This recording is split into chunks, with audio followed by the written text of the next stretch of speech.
And tonight on PM Express, a conversation about the free fall of the cedi. Do you know, as we speak, that demand for the dollar has outstripped supply? Well, that's according to the Bank of Ghana. Traders today have expressed anger over the double jeopardy that faced them. One, with a fast depreciating cedi against major trading currencies, and now the GRA's attempt to, as the traders put it, frustrates them.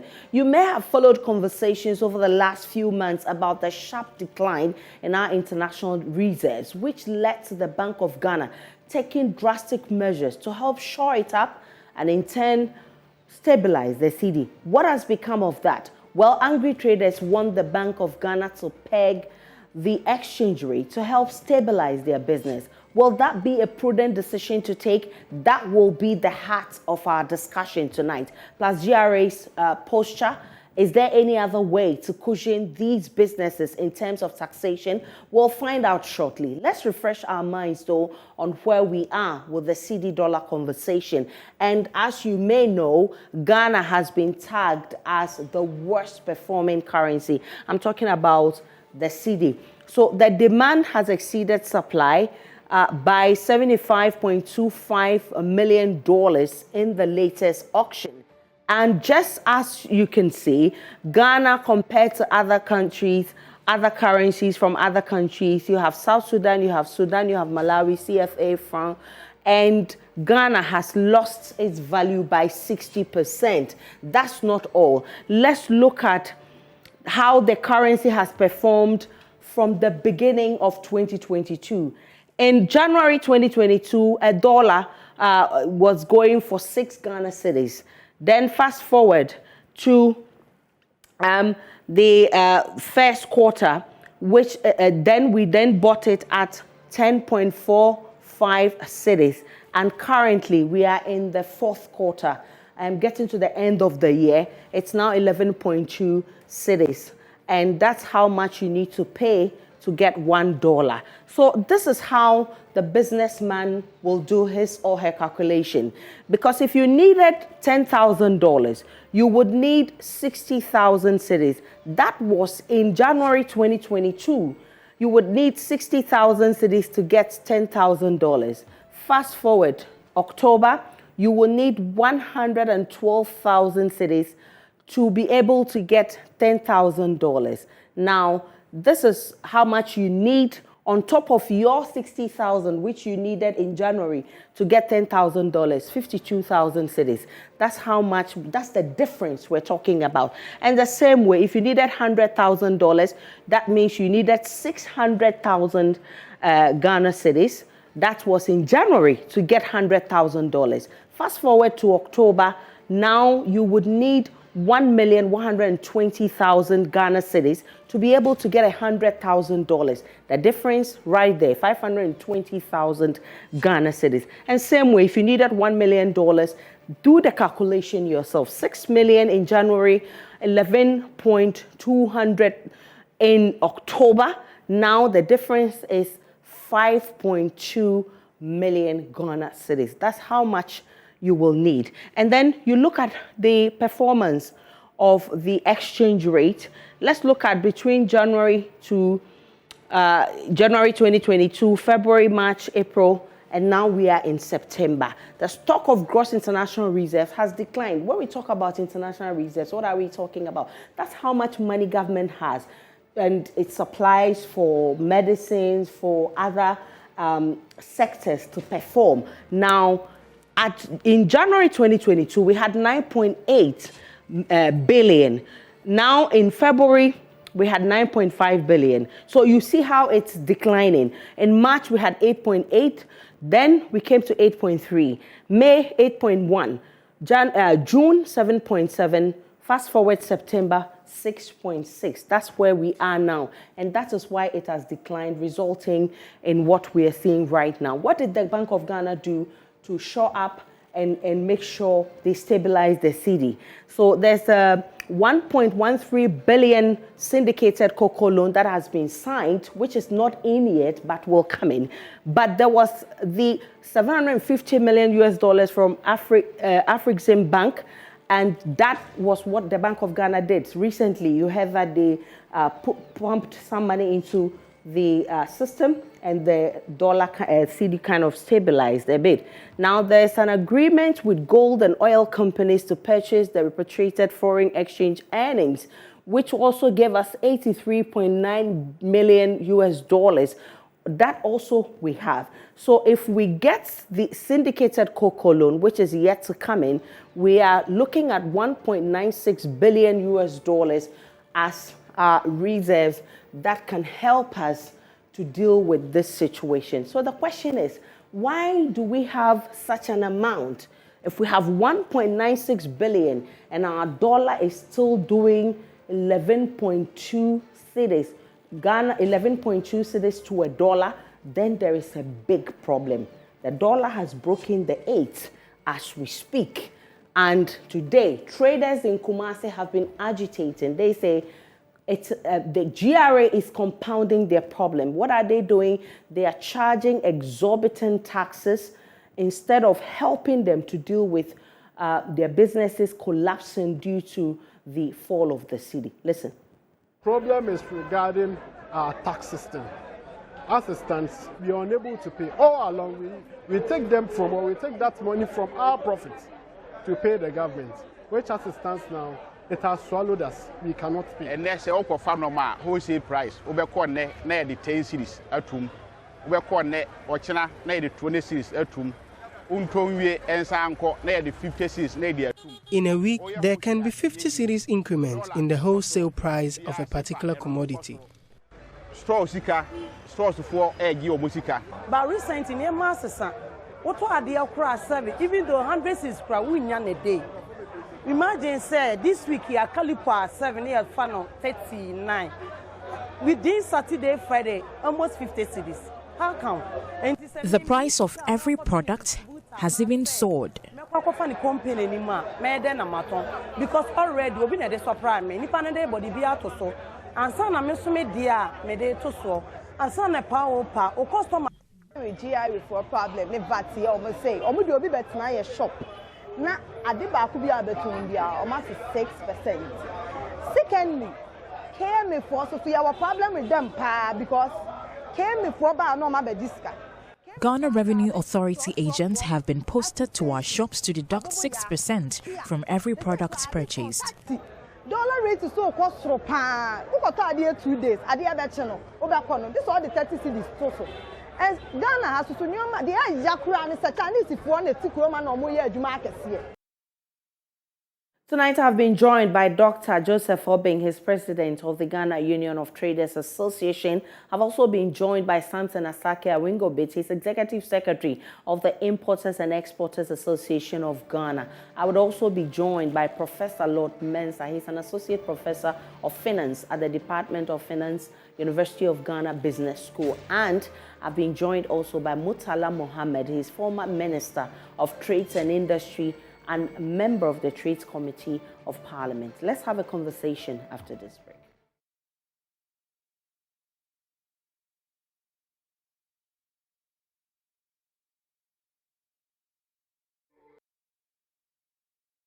Welcome back to PM Express. Thank you so much, gentlemen, for joining me in the studio. Dr. Obing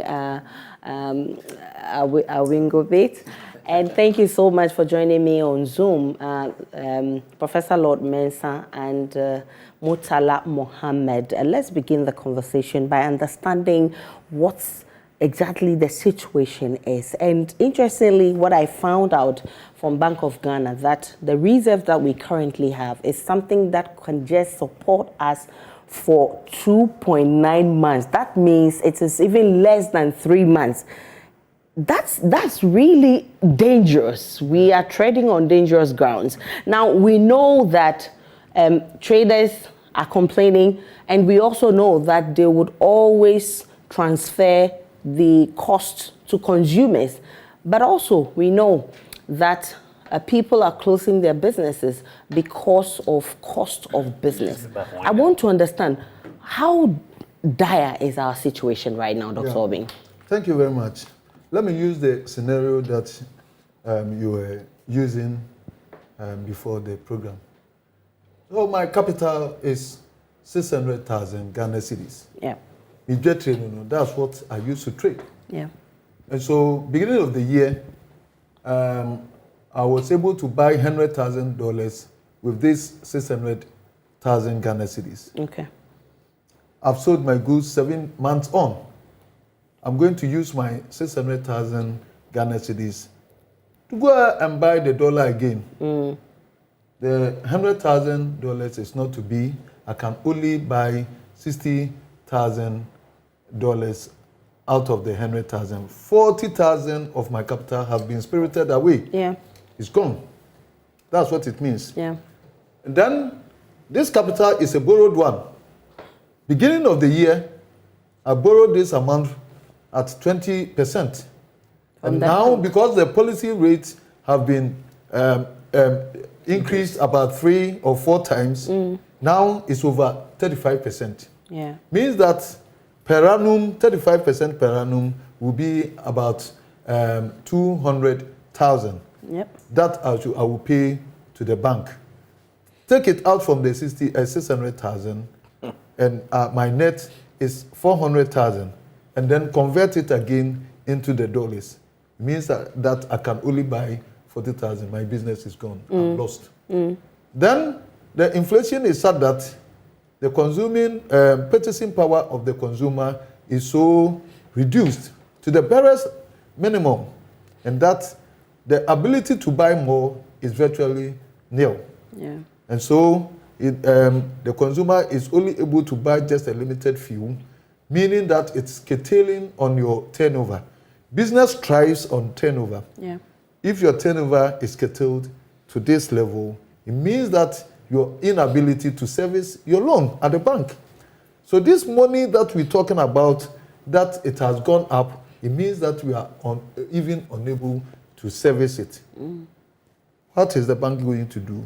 Going to take over your property or your limited assets. Yeah. So that's the picture of the grooming picture of what is happening to us. The Bank of Ghana is not helping. As a matter of fact, they failed us.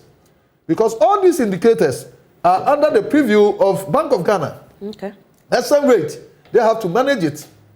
And they are not managing it, even though we've given so many clues as to what to do.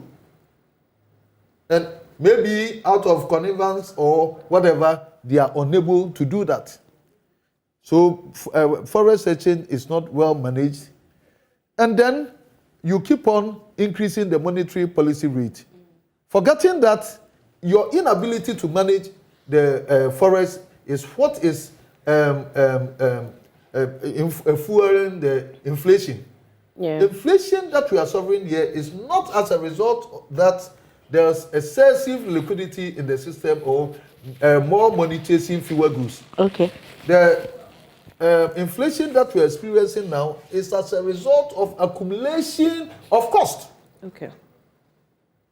Well, commodity prices haven't gone up, freight charges haven't gone up, duty prices haven't gone up. Okay. Recently, it has gone up about 30%. You mean the duty prices? Just recently, because the Bank of Ghana rate that they give to customs used to be 8.2%. Now they've raised it to about 9.85%. Fueling inflation, the inflation that they are talking about. Yeah. So if they know, they should know what is fueling inflation. These are the indicators. The rate of duty, the SM rate, because we use the SM rate as the benchmark of calculating our duties and all that. And so the accumulation of this, and then you also come and say that I want to solve inflation. And so the methodology is to increase the monetary policy rate. And you increase it about 4 times. And you do not see any solution. Once you've done it 3 times and it couldn't solve it, it means that you are using the wrong methodology or you haven't diagnosed the problem well.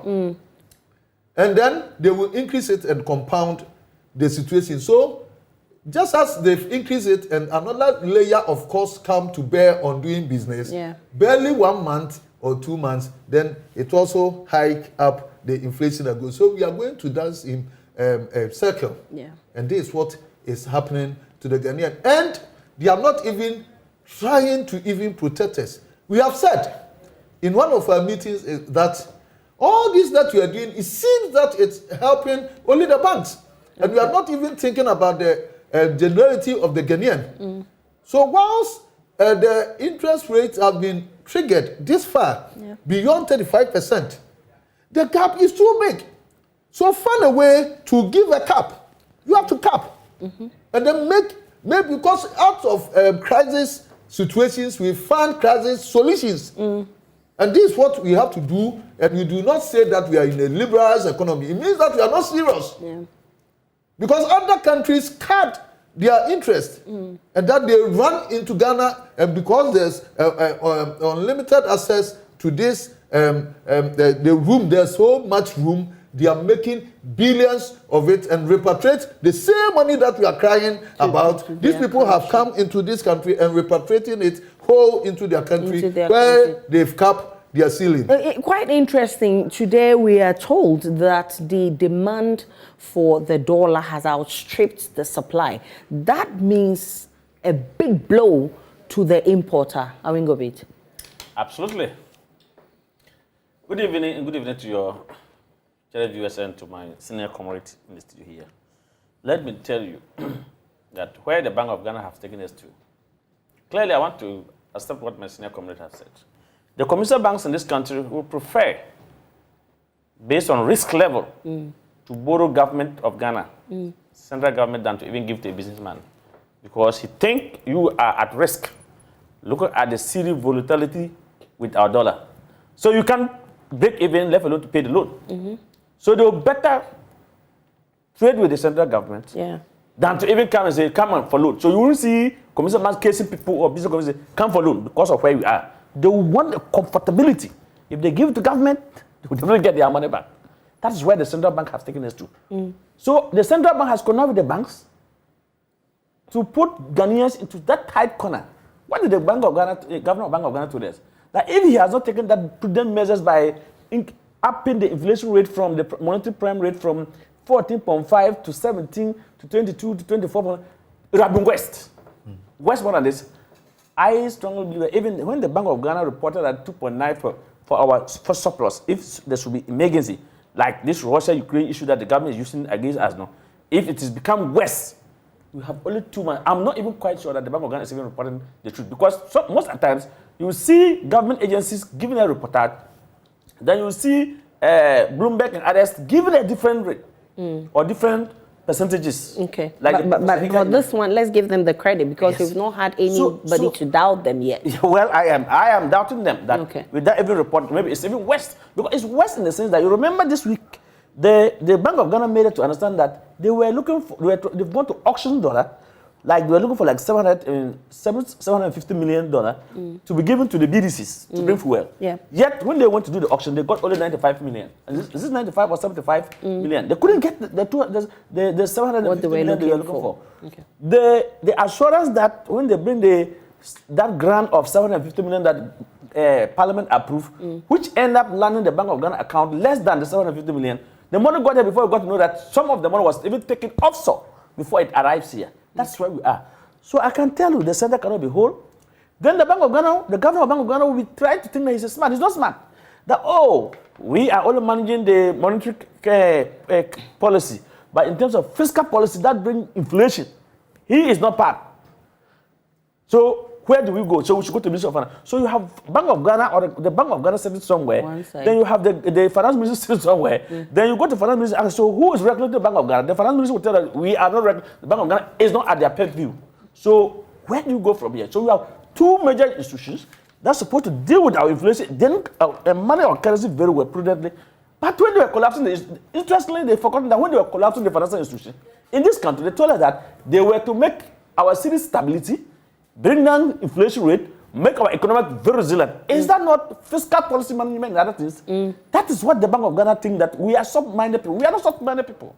Again, what is happening in Kumasi today is as a result of this VAT amendment. When the government was bringing it, I even proposed that, look, if anything at all, today we've been vindicated that the World Bank report says that food price went up by 122%. Is that not it?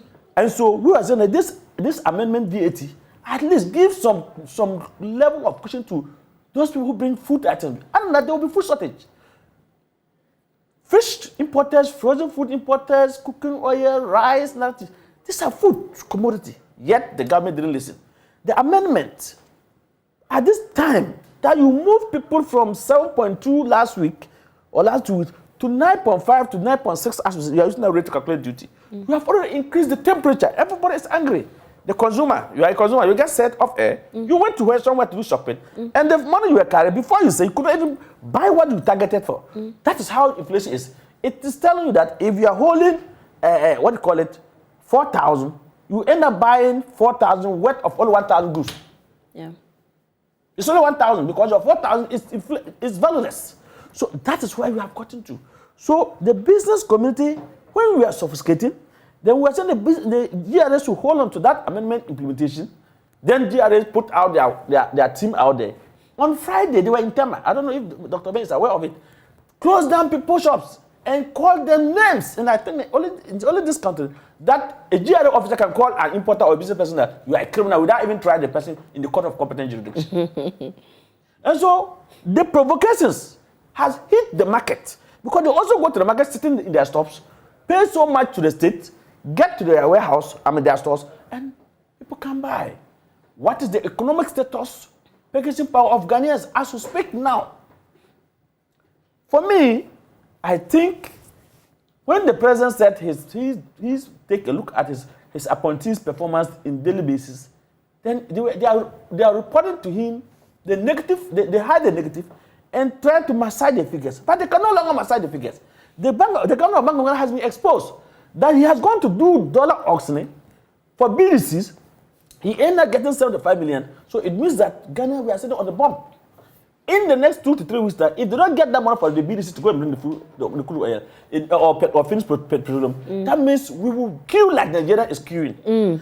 And commodities, there will be food inflation if the GRS, the way they are harassing business community at this point in time to implement this at all costs. I strongly believe that the government is treading on the business community. In all of this, we've been talking about the declining of the international reserves. And of course, Bank of Ghana said that they've done some things to shore it up. But like we're discussing right now, we have just 2.9 months to live on what we have in that international reserve. Professor Lord Mensah, I want to bring you in here. How much of impact does this have on the already weak economy?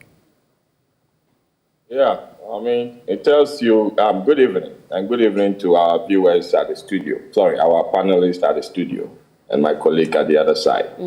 Now, clearly, it tells you that our buffer keeps on dwindling here and there. I can go straight to tell you that the exchange rate has never been managed. What we are witnessing now is the Ghanaian economy without Eurobond, the Ghanaian economy without, borrowing from the European market. Now, the dollar is responding to our economic management without, the Eurobond market. Over the years, we've been using the Eurobond market to manage, the situation. Now, you can see that every year. All right, so the same. All right, Prof Mensah, are you back? There seems to be a connection problem. Let's try and get Professor Lord Mensah to be back on to talk about this international reserves, because that's so much of what we are living on. But Murtala Mohammed is on the other side. Traders in Kumasi today are fighting the GRA in what they claim is an attempt to actually compound their situation by burdening them with non-realistic taxes. And of course, Awin Gobet and Dr. Bing have also alluded to that fact. But would you blame the GRA? Haven't we been calling on government to domestically generate revenue? Well, let me say good morning to you and good morning to your cherished viewers, and most importantly, the good people of Tamale Central, my colleagues there. Did I hear Prof say that the reason why we are going through these challenges is because we are now running an economy without Eurobond? This government has borrowed from the Eurobond than any other government in our history.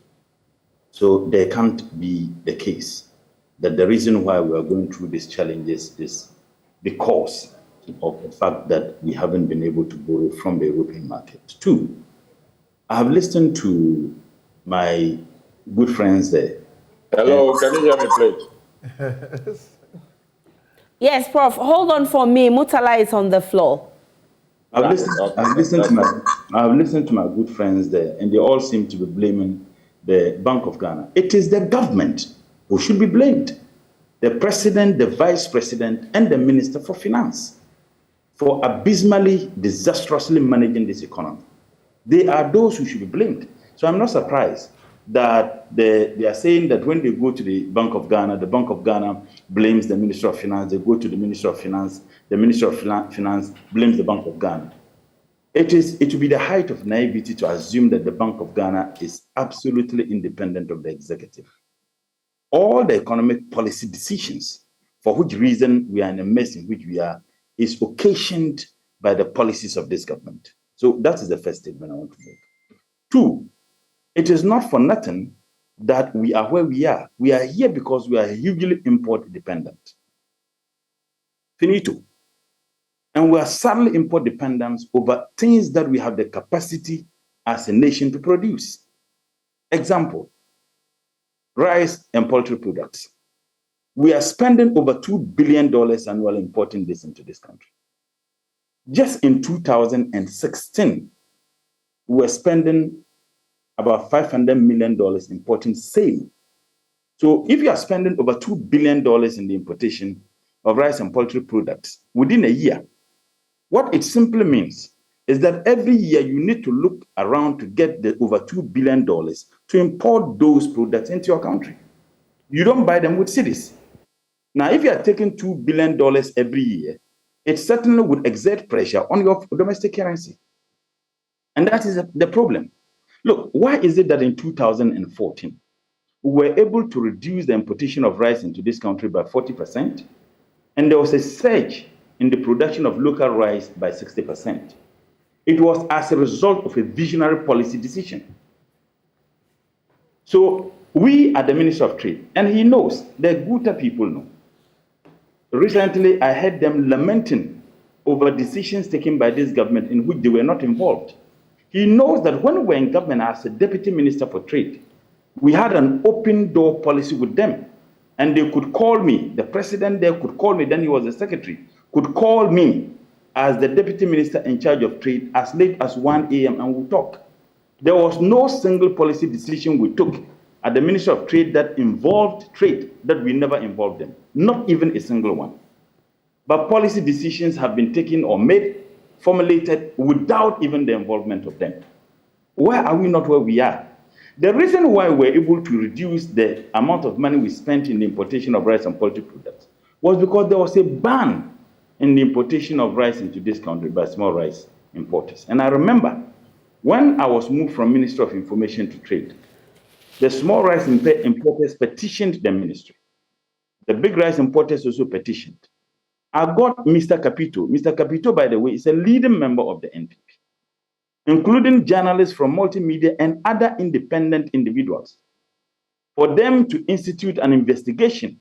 In fact, Guta had a rep, and they submitted their reports that they were even evading taxes, and for which reason we maintained the ban. Find out why this government lifted the ban without taking into consideration some of the decisions and the reports that were written by independent individuals and organizations, for which reason the ban was maintained. So it is not for nothing that this city is struggling, because if you can move from $500 million to over $2 billion, and in fact in 2018, and I'm happy Prof is on this program, you had the then Deputy Minister for Trade, Honorable Ahonka Lindsay, who in having a meeting with Taiwanese businessmen, boasted with alacrity the government of Ghana was spending over $1 billion importing rice into this country, and that over 60% of our importation was coming from Taiwan. And this was something that a deputy minister of state was proud of. So I'm saying that the only way we can solve this, one, is to ensure that we revisit some of our policy interventions. Two, the GUTA members are really struggling, and it's a fact. It's a fact. Because the example Doc gave, you spend 60 million or 600,000 in buying something. And within 6 months, 600,000 cannot afford you that. You need about over $1 million to be able to buy that same thing. Meanwhile, people would expect that you sell the things to them at the prevailing prices. You sell it to them at the prices when you were spending 600,000 in buying them. Another very important point: the challenge of inflation is also attributed to the policies we have. I'll give an example. This year, I'm a farmer. I know a lot of farmers who were farming several hundreds of acres of maize. None of them, most of them have moved away from the production of maize to soybeans. And it is not that they want to produce soybeans. They are doing so because they could not purchase fertilizer. Because with soybeans, you may not necessarily apply fertilizer and you can still get some yield. But maize, because they have been tilting the land for so long a time, the only way they can have a good yield is to apply a lot of fertilizer. They simply could not buy the fertilizer. So a lot of people are moving from maize to soybeans. This year, I had to do maize, just few hectares of maize. A lot of people have moved in. Now, we have Ghanaians who are producing rice, and the rice go to Avnash in Tamale. They have their store, their warehouse is full of rice. Government is unwilling to buy. The buffer stock is buying foreign rice. And in fact, go to NADMO. I had a program with NADMO PRO on a sister TV station. And I asked him direct question, whether the rice they bought in stock to be able to supply to those who unfortunately, are going through some of pandemic, are rice that are produced in this country. And he admitted that no. So we are importing rice using state money.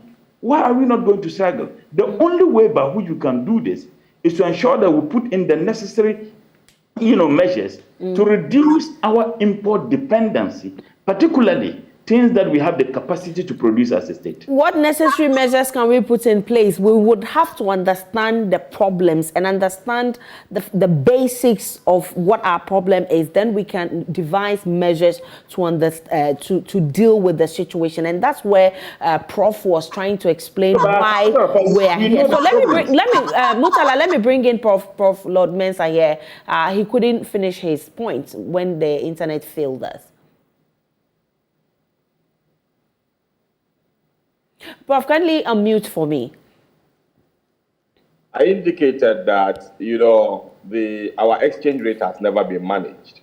We've been managing it with loans. And clearly, everything shows on the ground.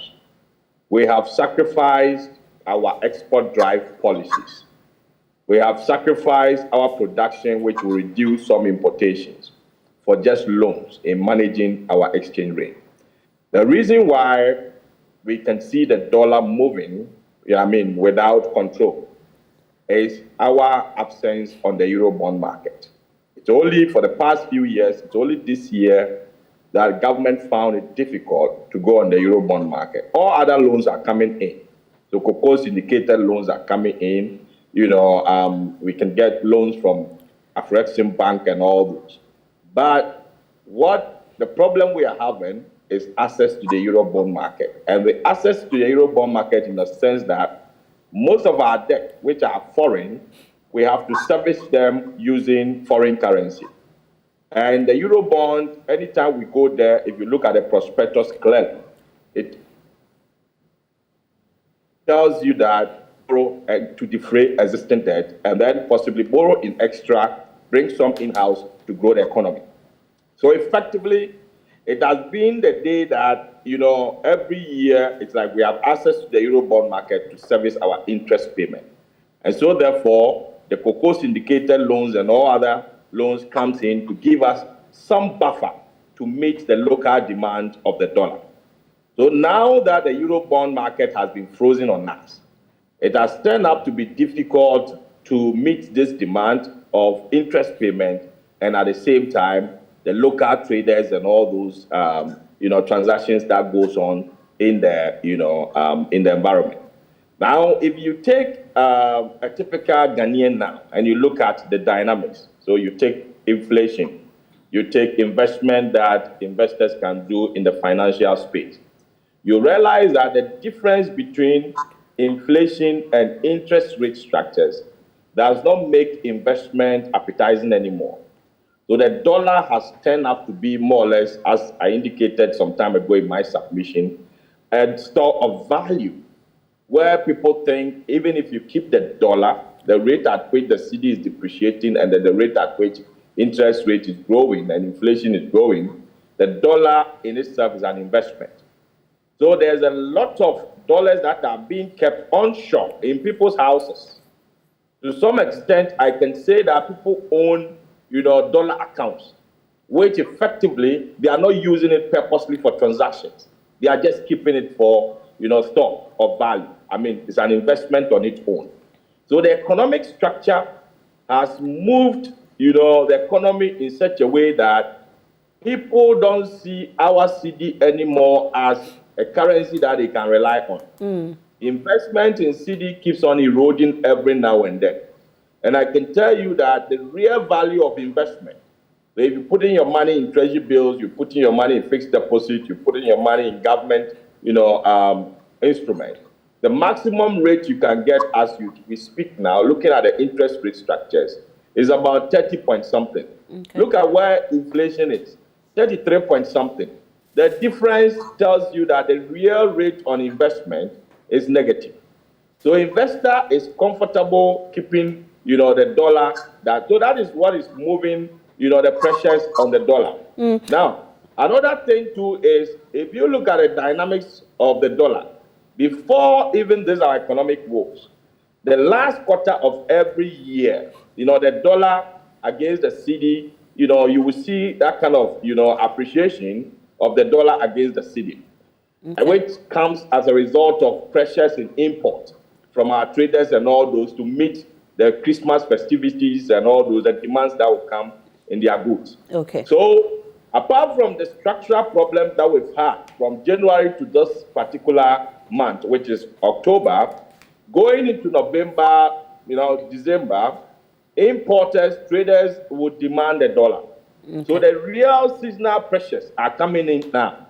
So effectively, the government should have anticipated this. Looking at the shortages of our buffer, and your first question to me was, our buffer or balance of payment is about 2.9 months or 2.6 months or so. Effectively, it tells you that there is a shortage. So I was thinking the government would have taken some drastic measures that could be painful in a way, but in a way, it could have protected some of these traders. But they've taken some measures. The money from Afrexim Bank, the Cocoa Syndicate loan, and then the other monies we're getting from bank and oil gold mining companies and oil companies, all of that. But we're still here. Yeah, so those monies were to solve the structural problems, right? Okay. But there's a seasonal pressure now. Okay. Apart from, the normal trend that the demand and supply that we know, that is what those, retentions in the dollar are going to do. But then the seasonal pressure, which has to do with importations, getting to Christmas festivities, are now setting in. Okay. And the government needs to manage that. The finance minister and the Bank of Ghana team are supposed to manage this. How would they manage it? Bank of Ghana, I think some time ago, made noise about what we call the forward market. The forward market. All right, so Professor Lord Mensah is making the point that we are faced with two challenges. One is structural and one is seasonal. And I was going to ask him if the seasonal problem is biting hard because of a weak structure. I'll try and we'll get him back to answer that for us. But Dr. Obeng, so what kind of engagement are you having with government at this point? Because you've made us understand that businesses are collapsing. And you say we shouldn't expect any better Christmas. Yeah, because your money is depleted to the barest minimum. What else are you going to buy? About the volumes that we normally do during Christmas festivities. Okay. Hello, Ayisha, can you hear me, please? Yes, Prof, you're back, but you have to hold on for me for Dr. Bing to make this point. Yeah, we simply do not have the money. And it is very unfortunate that this thing is happening to us at this time, that we are even going for Christmas. It is not our making, but then that's what we have to make do with. But let me quickly talk about the demonstration in Kumasi, because otherwise they will feel disappointed that they didn't dwell so much on it. Okay. It should not be said that at this stage that people are very struggling with their limited resources, that GRA will go and harass it. Because it's not only about enhancement of revenue, it's also about thinking about the plight of the citizens. Yeah. And to tell the truth, the VAT as it is structured now is not bringing any fairness into the system. We have those who pay the standard rate of 19.25%, those who pay the flat rate, and then those who do not pay at all in the same vicinity. Okay. So those who are actually registered are those who are being victimized, and that they will go and sit at their shops and all that. And for those who sell their food commodities, that's the confectionaries and the essential commodities like those things, medicines. Yes, the profit there is even limited, and then the cascading effect is so high. You look at those who sell provision from the wholesale to the frontage of houses and all that. It's about the chain of about 100. And that's why they are saying that let's simplify the tax system, at least for this area, that you make all that you need in the VAT, and then let it be at the source of purchase, that's from the manufacturer or from the import. And that's what they are saying. And it makes a lot of sense. And that you take it home, and then we just sell to the consuming public without the cascading effect. And that's all that they are saying. And then we are also saying that we are not, and they've said it loud, that they are not going to sit down for anybody to intimidate them. Yeah. Not at this time that we are suffering so much, and that nobody seems to be solving our problem for us. Then, if you bring this, what has government been saying to you? Yeah, we've sent this because with this VAT, we've talked ever since they read the budget, and that it was not even in the known to us, and it came because we've been paying the flat rate for 5 years, and the government was exceeding its revenue target all this time. Okay. And so it was then surprised that they bring in the standard rate, and then we migrate us into the standard rate, where again we are going to pay 19.25, and that's also what is influencing the inflation. The technocrats have not even realized that the price build-up, a chunk of it is coming from this angle. So there are some things that government can do now, that they are pegging the dollar, and this is what we have been talking with government, our engagement with the Council of State and all that, that there are certain things that government can do now, to your question. And those are the pegging of the dollar for the purposes of the duty payment. If you do not do that, then we will think that the CD depreciation is a deliberate devaluation of the currency. You know, first people used to, government used to devalue currencies because they will get more local currency to pay, and so we think that maybe you are taking advantage of the situation when you tax us more within the system. Then we have also said that we should use our investment laws to contain, like the former trade minister was saying. True, we have to enhance on productivity, and we have to patronize on made in Ghana goods, and we have to do that. But who is the worst culprit? The local importers. Yeah. The volume that we do is only around 15 maximum to about 20%. And the rest is done by this China Mall and all that. They just bring in the goods and take in the forest. A goods for forest policy. And you have the investment law to drive where the preferred area of investment. And so it is for the policymakers. The government is not for the trader to direct this course. And that we have to direct this course. That's our investment law should drive all these potential investors not to trading, and that we should make trading very difficult, and that if you want to come to trading, then you have to bring your corresponding fund to come and import, rather than come bring the dumped goods and then change it for forest. And so we've said all these things, and that if they are able to do, and then I was talking about capping the interest. Because otherwise the room for the banks is too much. And have you taken note of the profits that the banks make? Almost 1 billion. So huge sums of money because the room is so big. And then we are being surcharged, and it is not fair. It's not fair. Prof, so one of the issues that he's raising is pegging the exchange rate so that they can, it can help their businesses. Would this be a practical decision to take? Yeah, I think Bank of Ghana made an attempt some time ago by introducing the forward market. But then the forward market is a market where, as a trader, he can buy the dollar at a particular price and pay a premium. So, for instance, if he wants to, import the next 3 months, he can peg the dollar at 10 Ghana cedis per dollar.